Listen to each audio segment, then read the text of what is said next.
Tomoshabinlar, yaxshimisizlar? Bugun sizlar bilan ikkinchi darsimizni o'tamiz. Hozirgi qiladigan ishimiz bu. Men sizlarga hozir paycharimni bir boshidan ko'rsatib beraman, qanday qilib ishlashini. Hop, qanday bo'lmasam ketdik. Mana bu paycharim. Mana bu oynada biz kodlarni yozamiz. Misol uchun print hello world. Agarda biz buni run qiladigan bo'lsak, biz run qilish uchun mishkani o'ng tomonini bosib, run tugmasini bossak, biz qaytadan run qilib beradi. Mana shu oynaga run qilib beradi. Ozgina kutsak, hello world. Buni vazifasini keyinroq tushuntiraman. Bu esa konsol deyiladi. Bu terminal deyiladi. Biz bu terminalda ko'pincha kutubxonalar bilan ishlaymiz. Buni keyingi mavzularda qisqacha ta'riflab beraman. Bu yerda o'zingizni kitoblaringizni yozsangiz bo'ladi. Shunday deb aytdim. Yana boshqacha deb aytadi. Men misol uchun o'zinglarning kitobinglarni yasasanglar bo'ladi. Bu yerda meni qolgan proyektlarim bor. O'shalarni yozaman men. Bu yerda esa kutubxonalarni varaqlari bo'limlari desak ham bo'ladi. Venv, Pythonjon.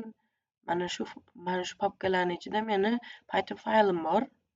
Mana Pythonjon bo'limidagi qaysidir bet desak ham bo'ladi. Mana 1000-bet emas, endi qaysidir varog'ida. Mana bu yerda faylni olib tashlasak ham bo'ladi.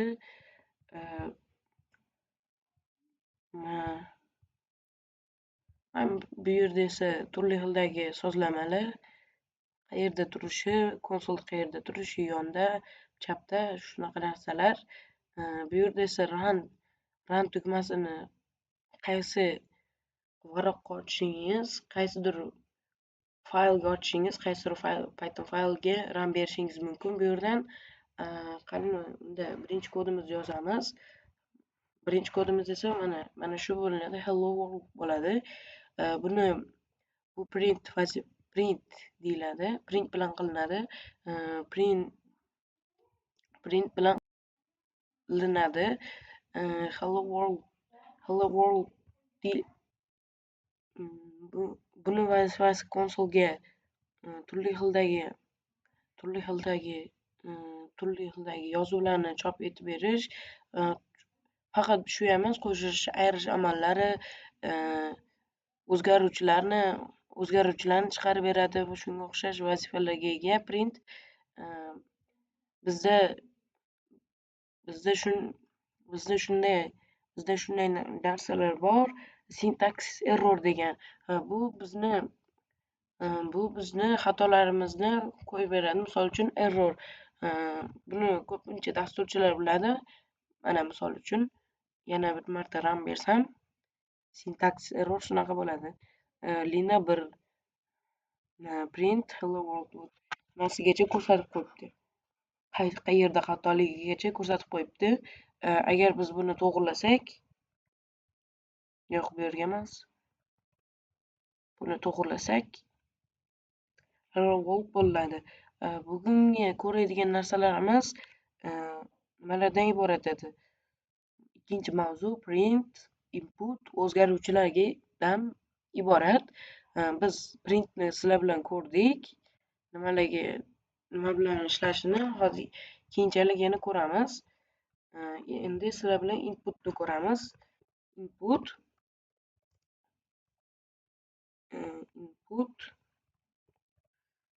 qavs ochilgan, ichida qo'sh tirnoq bilan salom deb yozsak, biz run bersak, biz endi konsolga ham yoza olamiz. Input bilan shunaqa ishlarni bajarsak bo'ladi. Nafaqat input bilan shunaqa ishlar, kalkulyator, konsol kalkulyatori, yana boshqa ishlarni ham, shunga o'xshash ishlarni ham bajarsak bo'ladi. input. Yana ko'radigan narsalarimiz print, o'zgaruvchilar. O'zgaruvchilar bu biron bir narsani qisqacharoq yozib berish uchun, misol uchun, mashina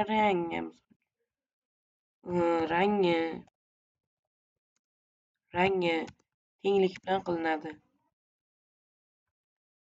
Rangi, yili,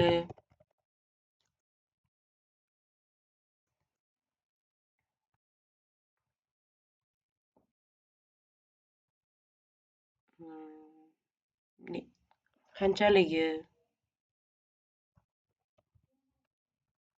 summasi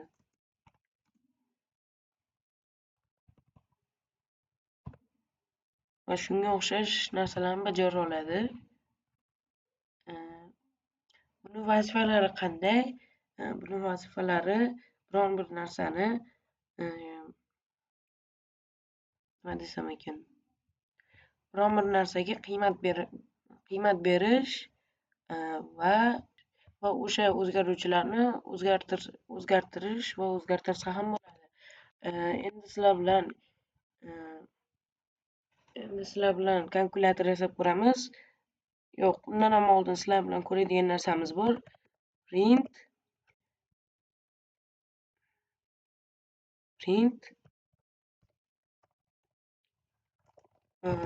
misol uchun bizda printni ichida kodimiz ko'p bo'lib ketdi, yozadigan narsamiz ko'p bo'lib ketdi va uni pastga tushirishimiz kerak.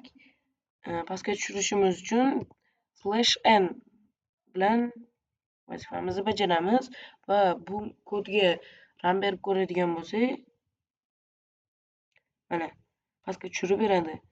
Agar busiz ham yozadigan bo'lsak, o'zini to'liqligicha bajarib berish kerak.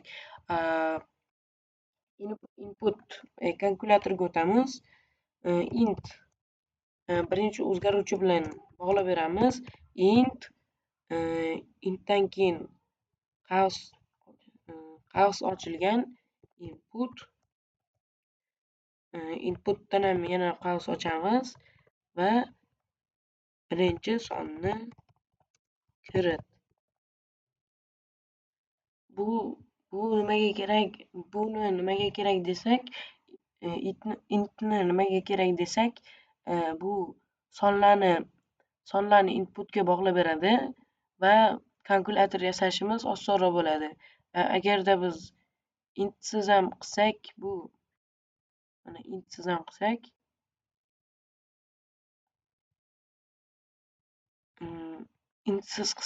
bu ko'plab errorlar berib qolishi mumkin.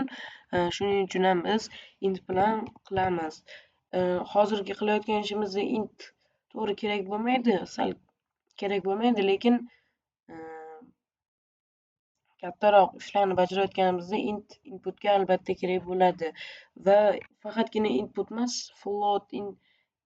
input, float, integer va shunga o'xshash narsalar ham bor.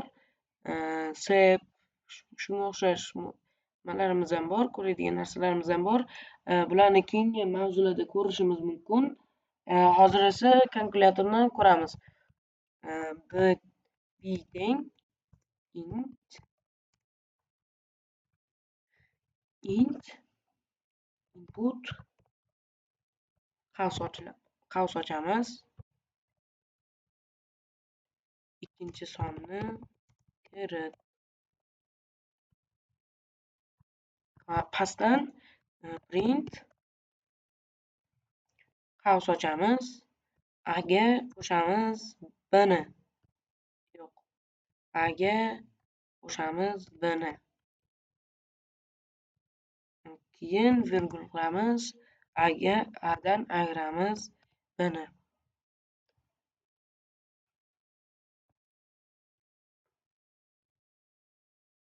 Birinchi sonni kirit 20, ikkinchi son 50 -10.